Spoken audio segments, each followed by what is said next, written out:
From now until the end of July, all Wager Talk and Sports Memo customers can load as many as 3 and 7-day all-access passes as they want into their shopping cart and take 60% off using coupon code CART60. This coupon code can be used only once at Wager Talk and once at Sports Memo, but there is no limit to the amount of 3 and 7-day all-access passes you can load into your cart when redeeming. Every handicapper is eligible, so take advantage of the biggest discount we have ever offered.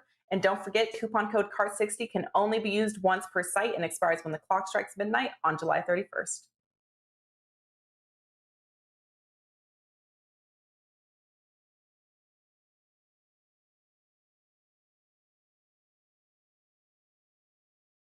Welcome into First Pitch for Friday, July 23rd. I am Drew Martin, your host, joined by Dave Cokin and Bryan Leonard of WagerTalk.com. We're talking 4 games on tonight's slate, the full Friday night card, best bets at the end. First up here, Dave Cokin. Find him at WagerTalk.com. Dave, welcome to the show. Happy Friday to you. The Cardinals, first 5, tough loss. I mean, it really was a tough loss on the Mariners. First 5, nothing. Top of the 5th, 2 outs, nobody on. 1 strike away from getting Andrus out for what would have been a push. And he gets a single. Next guy gets a ground ball that was ruled a single. It was actually an error by the second baseman. And then the next guy gets a single off the cleat of Flexen, and the run scores. And that's the way it goes. But it was still 1-1, so no complaints there. The favorite won, the dog lost, so no loss on the night. Good card tonight. I've got another best bet. 2 and 2 nights, which I generally don't have, but I found one that I think was definitely worth taking. And I know Brian's on the same game because we exchange emails, so hopefully that works out. You can get that right now at WagerTalk.com. My homepage, wt.buzz/DC. If you're an all-access subscriber, you'll also get 2 smaller plays on big dogs tonight. I think there are some shots worth taking in Major League Baseball tonight. So let's see if we can put together a real good night and all right, dogs, and get the desired results.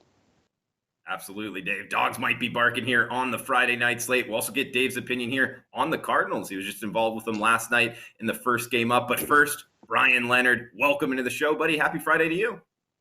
Yes, happy Friday to you, and good to be back with you guys. My favorite day of the week.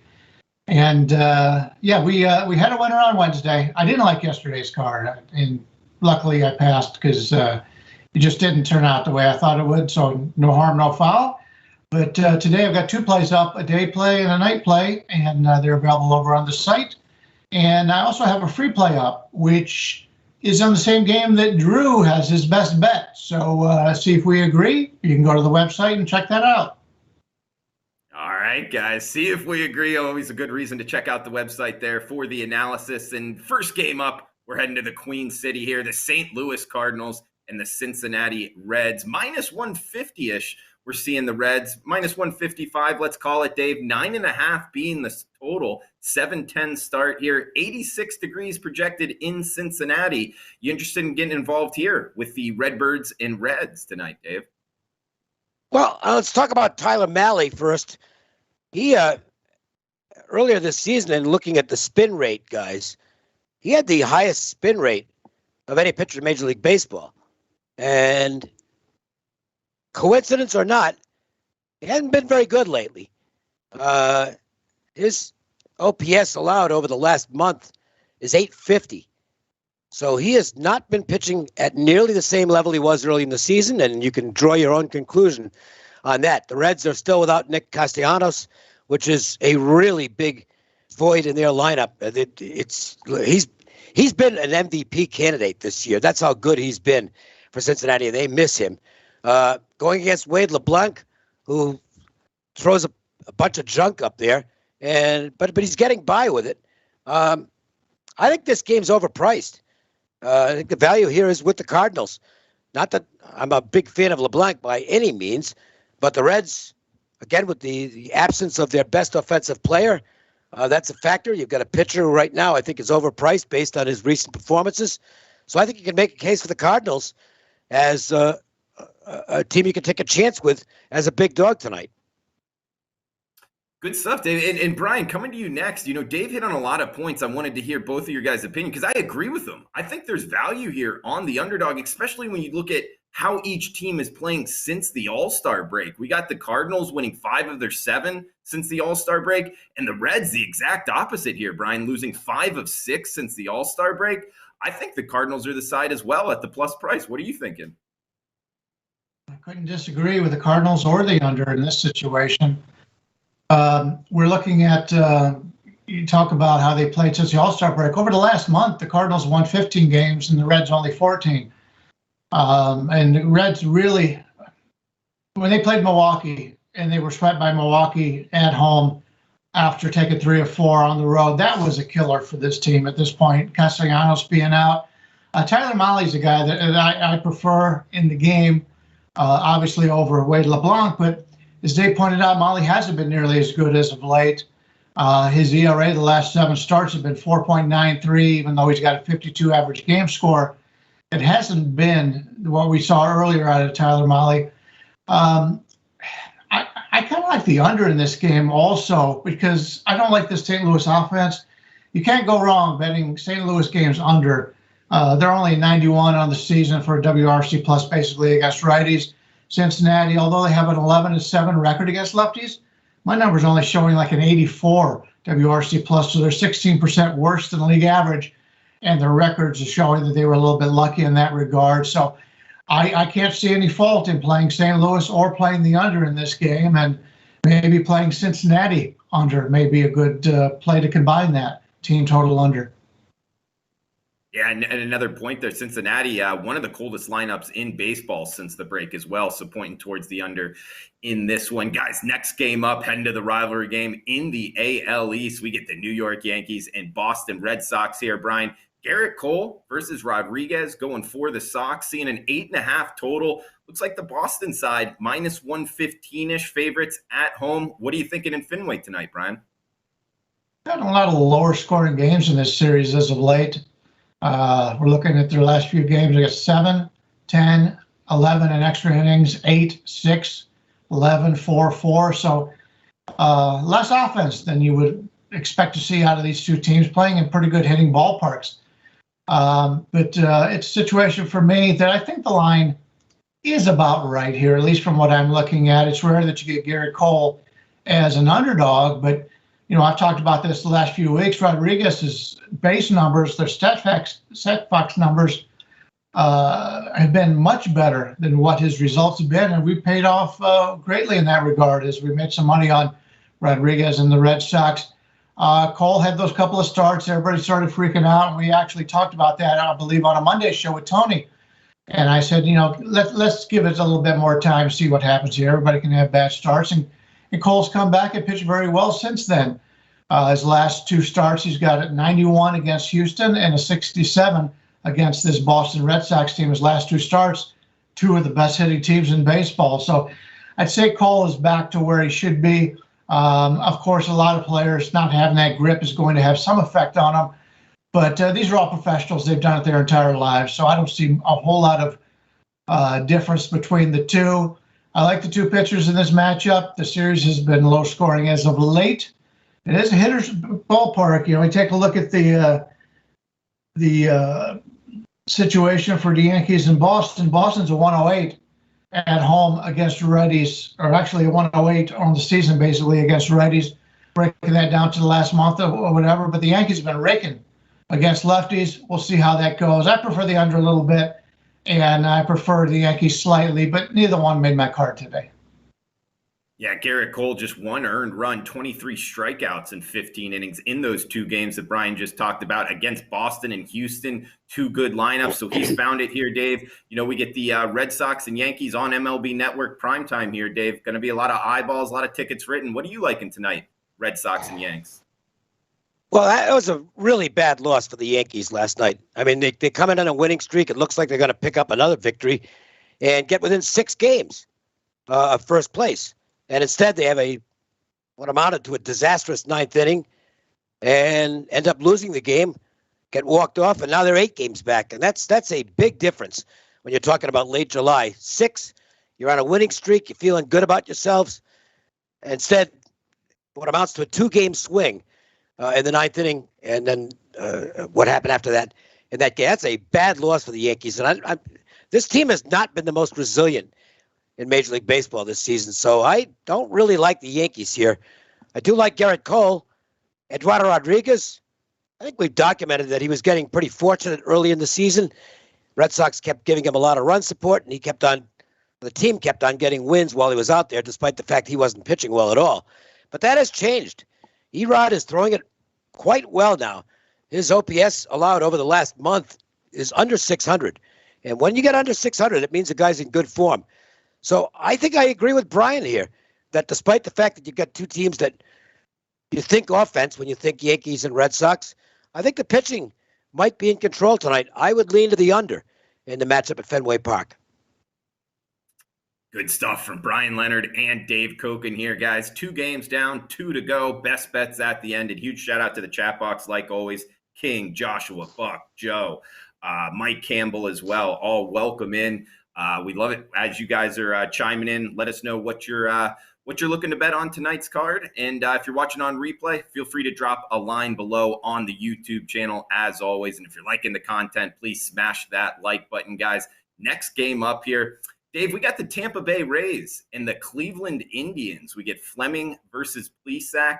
-120 is what we're seeing on the Rays. Of course, some news here with the Nelson Cruz trade headed to Tampa Bay. But any thoughts on that? And also your thoughts tonight, Rays and Indians. And the Rays also making a trade this morning as they sent Rich Hill to the New York Mets. Picked up a catching prospect in Dyer, who I will imagine will be in the minors.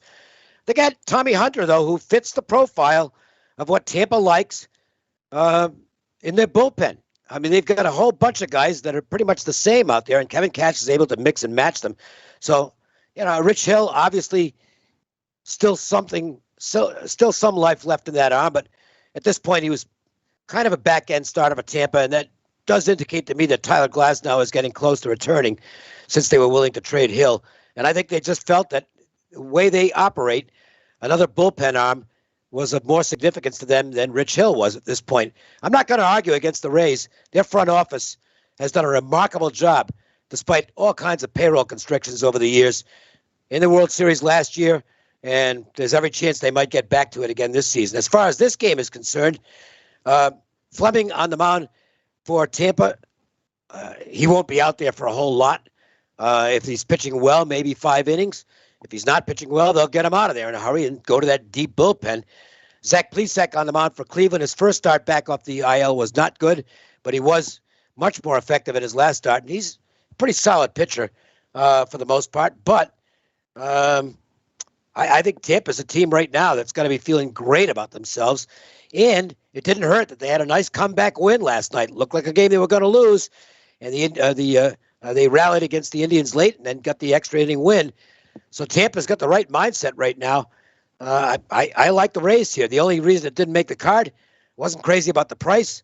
But if you're asking me who I think is going to win the game, I'd go with Tampa Bay. Yeah, me too as well here, Dave. And Brian, interested in your thoughts. I mean, Fleming, the lefty, like Dave talked about, though, he might not go deep into the games. Rays aren't one of those that let their starting pitchers a lot of the time go deep. But heck, their bullpen has been good. I have them ranked as the number 2 bullpen in MLB here. And, of course, the Cleveland side, as you know, not very good against lefties this season. That's why I like the Rays. What are you thinking tonight here, Brian, in Cleveland? Yeah, Tampa Bay, I give them like a 105 WRC plus, and that's without the player coming over from the Minnesota Twins. We'll see if he's in the lineup tonight. I've got Cleveland 89 against lefties, which is 11% lower than league average. They've got a 17-19 record, which would show that. The Rays 35-22 against righties on the season. They've got a better road record than Cleveland's got at home, and the Guardians, as I see is up there on the screen, the Guardians of Cleveland, which I can tell you a story when we finish, but there's plenty of reasons to take Tampa Bay here. They're 10-1 the last 11 games against the Cleveland Indians, but something tells me this is a game the Indians are going to come out and play well. They bounced back from blowing saves a lot this year, and they've been very good. That was a game that they were the better team the entire game yesterday. Karinchak falls apart late. It seems like one of the two guys in the 8th and 9th inning seem to be faltering pretty regularly now. But it's a game for Cleveland that I think has some value. They've talked about the line being a little bit high on Tampa, too high for me. My free play was on Cleveland, but to be totally honest, it was the third of my 3 games that I liked today. So I fully understand why you guys are on Tampa. I just got a feeling knowing the Cleveland Indians, and I watch every game by them. So just a little feeling there. What's the story on the Guardian? I lived in Cleveland. I was born in Cleveland, lived there till 1995, and didn't know a thing about this Guardian. They've got these Guardians on the bridge that go over to where the stadium is, and I never noticed them, never paid any attention. Nobody ever talked about them. So about 5 years ago, I took a trip back to Cleveland, and I went into a local T-shirt shop, and they had all these things about the Guardian. And I said, what is the Guardian? Oh, it's well known in Cleveland and all this. I said, I lived in Cleveland the first 40 years of my life. I never even heard of it. But I guess now it's something. So I don't know. I don't like it. I didn't like any of the offers that they had, the Spiders or any of that stuff. So I guess it doesn't matter.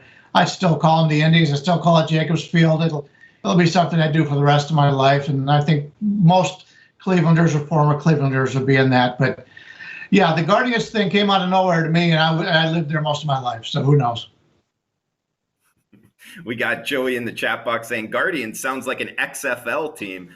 That kind of resonated with me, Joey. That was a good comment. Yeah, well, he's been Gladiators were in Las Vegas, and then they went to Cleveland. That was the Arena League team. So, okay.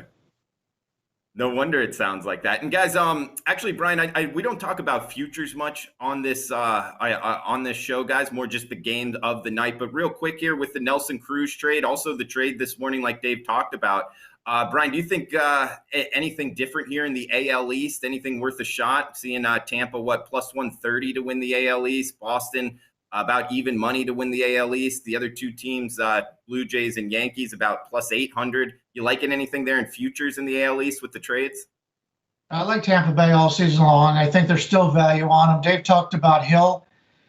Hill's a guy who pitched very well until all of a sudden they cut back on the sticky stuff, and he hasn't been nearly as good since. I think he'll actually work out better in the National League, so at least he gets to face a pitcher. But I don't think that's much of an effect for Tampa. I wish Patino would pitch to his ability because he's an awesome pitcher, but he just can't seem to get it done, which we find a lot from these young guys. But Tampa's a team that I think wins this division. I know Sale's coming back for Boston, and Boston's going to make some trades before the trade deadline, but I still think Tampa's the best managed team, the best organization in the American League, and I prefer them over anybody. Sure. One of, if not the best front office in all of American sports, at least in my opinion. And Dave, any quick thoughts here on the AL East?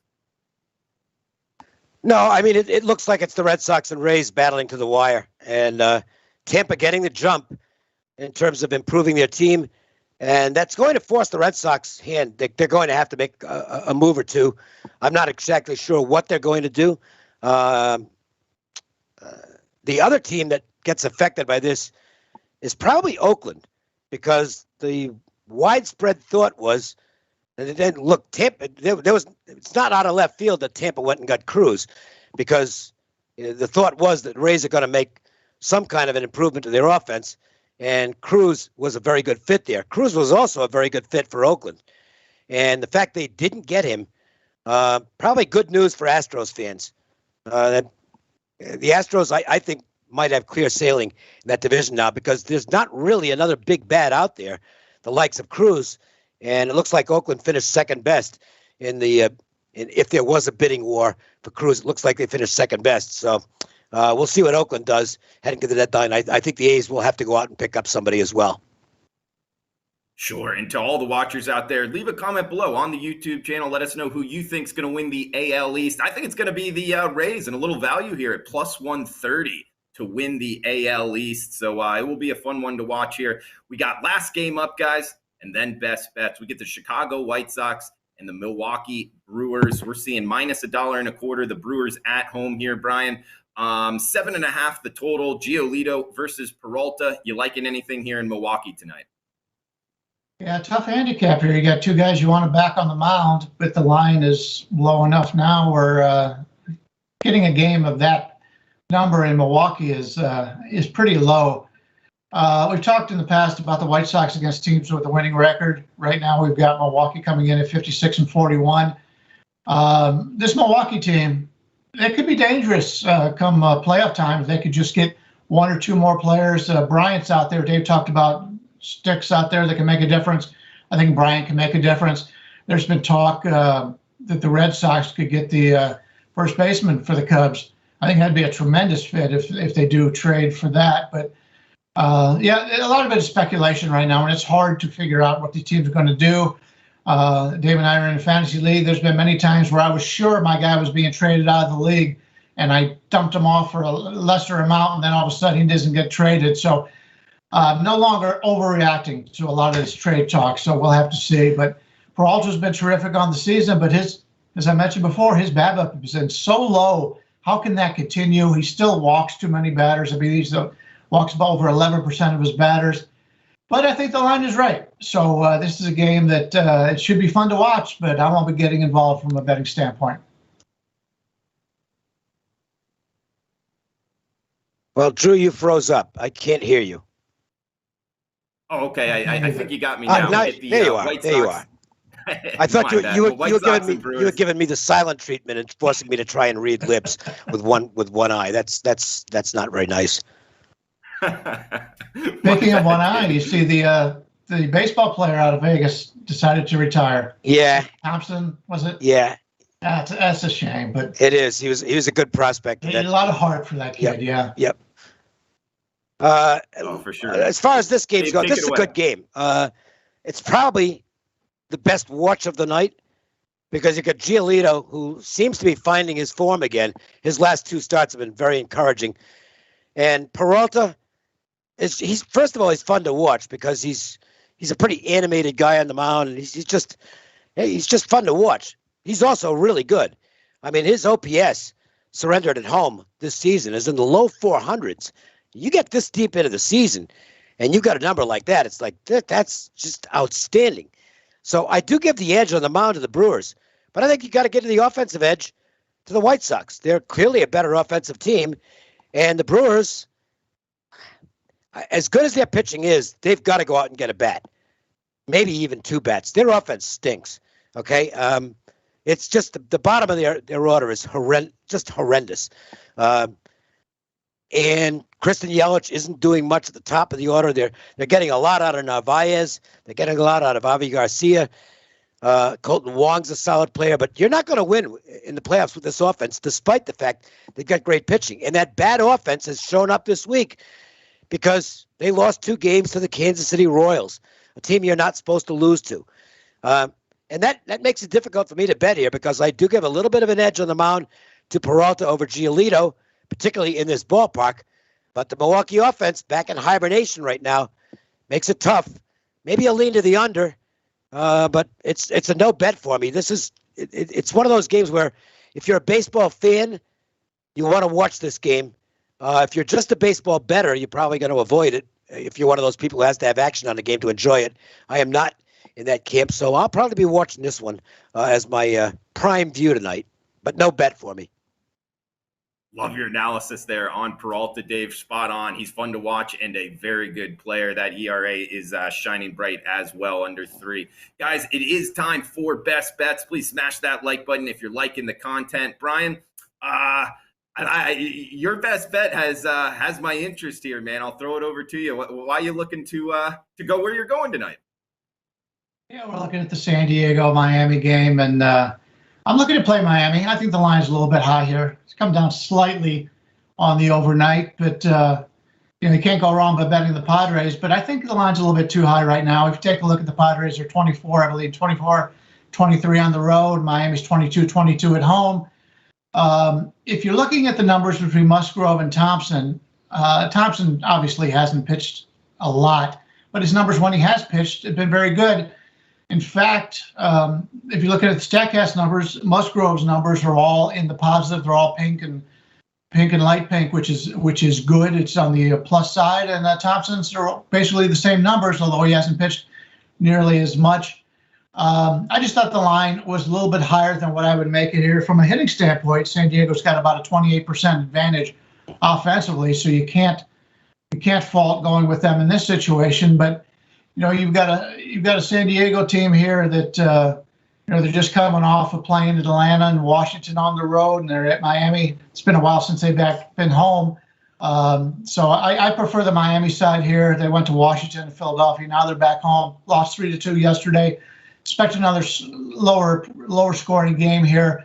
And if I could catch, we're looking at a total in this game of 8. If I could catch a home underdog here with a comparable starting pitchers in a low scoring game, I'm going to play with Miami. Not a terribly strong play, but it's something that I like for the card today, and it didn't make my final results for a paid client. So I like Miami. I'm getting them in like the plus 140 range, 145 in that range. So I'll take Miami. It's worth a shot to me. All right, kind of a value play there on the fish is what it sounds like to me. Best of luck out there, Brian. I'll be rooting for you. Guys, I'm going to head to the Tampa Bay Rays Cleveland Indians game. We just talked about it earlier, and I'm going on the Rays here. Minus 114 seems to be the low watermark. If you're looking at the Wager Talk odds screen, that's what I just got it at personally before the show started. And Fleming, he got blown up his last time out, but I'd look for him to bounce back. The velocity was there. Plesac, the former 12th rounder out of Ball State, decent numbers, but not missing a lot of bats. Only 45 strikeouts in 68 innings this year. We get the better lineup against the handedness of the pitcher they'll be facing, and the slightly better bullpen as well. I think the Tampa Bay Rays are buy low tonight, especially with the new news here. Getting excited with the 2 trades last night and today. So I'm taking the Rays, minus 114 as the slight favorites tonight. Throw it over to Dave Cokin. Dave, where are you going for best bets tonight, buddy? Well, I agree with Brian's analysis on the Marlins, and I agree with your analysis on the Rays, so I like those two sides. I played 4 games tonight. I didn't use either of those two, but it looks like a card where you can go deep, and I don't have anything against those plays, that's for sure. The game I used is the free play, and this did make my card. I've got 4 games in all tonight, 2 good-sized dogs, a best bet, and this game, which I used as the free play, and I'll talk about it here. The other games are up right now at wt.buzz/DC. Hope you'll take advantage of them and see if we can have a good night. It's the Blue Jays on the road against the Mets. And a couple of things to talk about here. First off, let's talk about Steven Matz. This is going against his former team for the first time. And there's a school of thought out there, and this is one of those old wives' tales, that, pitcher's going to be really fired up to face his former team for the first time. I don't disagree with that sentiment, but being fired up doesn't necessarily mean good results. Now, it's only 1 game, and 1 example, but I will tell you that, the whole world bet Pedro Martinez when he was with the Mets and went back into Fenway Park for the first time. And he went out and had the absolute worst game he's ever had. He was too fired up. It was just too much commotion. And that's one of the all-time great pitchers.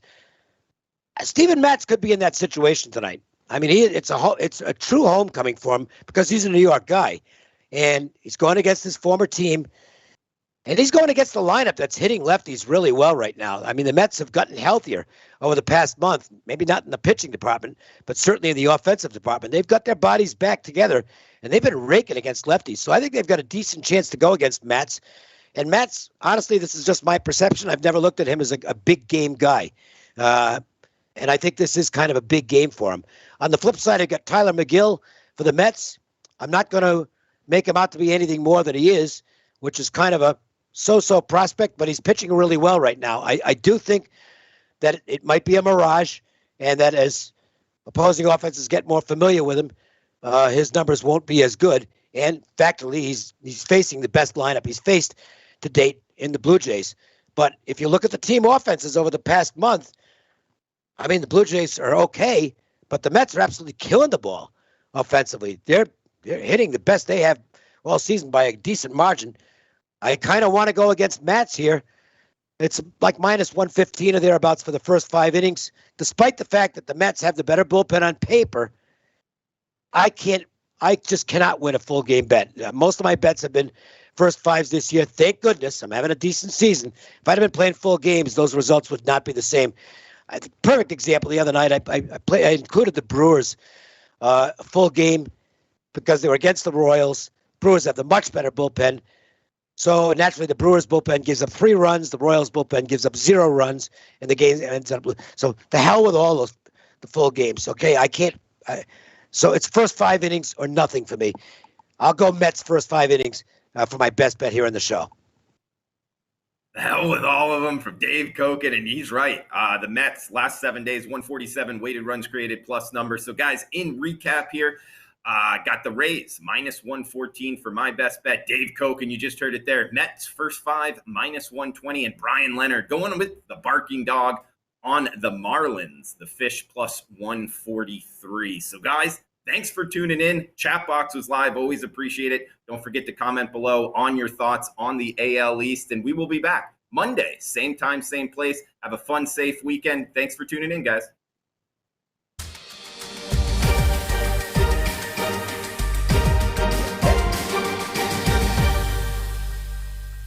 How much do you want to pay for the NFL and college football season? You decide how much you want to save. Right now, WagerTalk is offering their lowest price for the 2021 NFL and college football seasons. From now through the start of the regular season, we are offering special early bird pricing, but these prices will increase by $20 per sport and $30 for the college football and NFL combo every week until the season kicks off. Save up to $200 this week by buying your favorite WagerTalk capper for the package, and remember, the longer you wait, the less you save.